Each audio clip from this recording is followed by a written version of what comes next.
大家好，欢迎大家来到เกนจินมื้อละน้อย学习中文平台สบายดียินดีต้อนรับท่านเข้าสู่รายการเกนจินมื้อละน้อย学习中文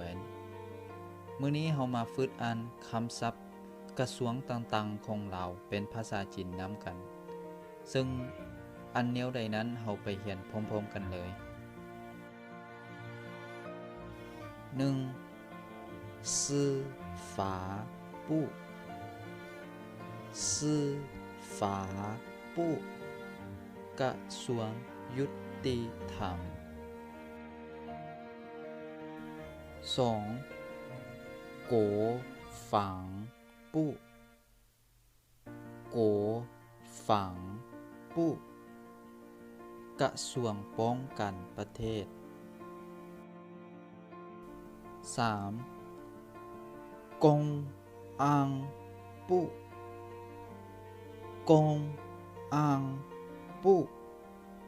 กระทรวงป้องกันความสงบ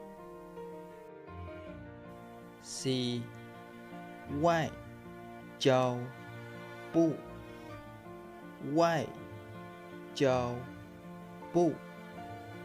กระทรวงการต่างประเทศ5内政部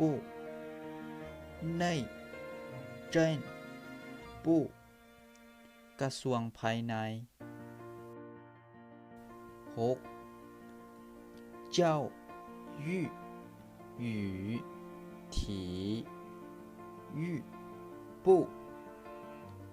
教育与体育部กระทรวงศึกษาธิการและกีฬา7卫生部卫生部กระทรวงสาธารณสุข8财政部财政部กระทรวงการเงิน9计划与投资部计划与投资部กระทรวงแผนกันและการลงทุน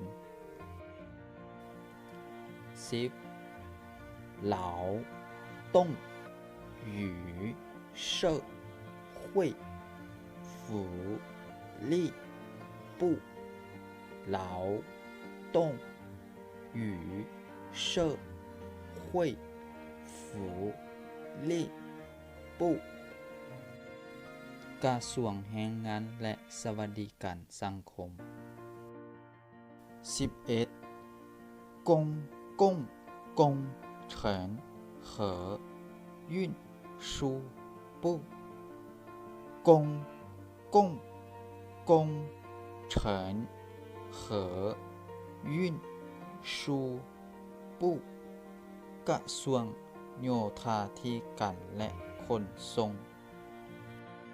12公业与贸易部工业与贸易部กระทรวงอุตสาหกรรมและการค้า13农业与林业部农业与林业部กระทรวงเกษตรกรรมและป่าไม้14能源与矿场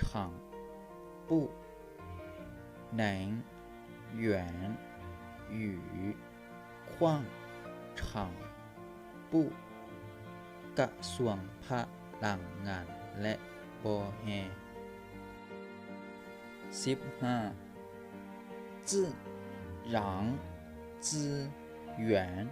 语黄进步自然资源与黄进步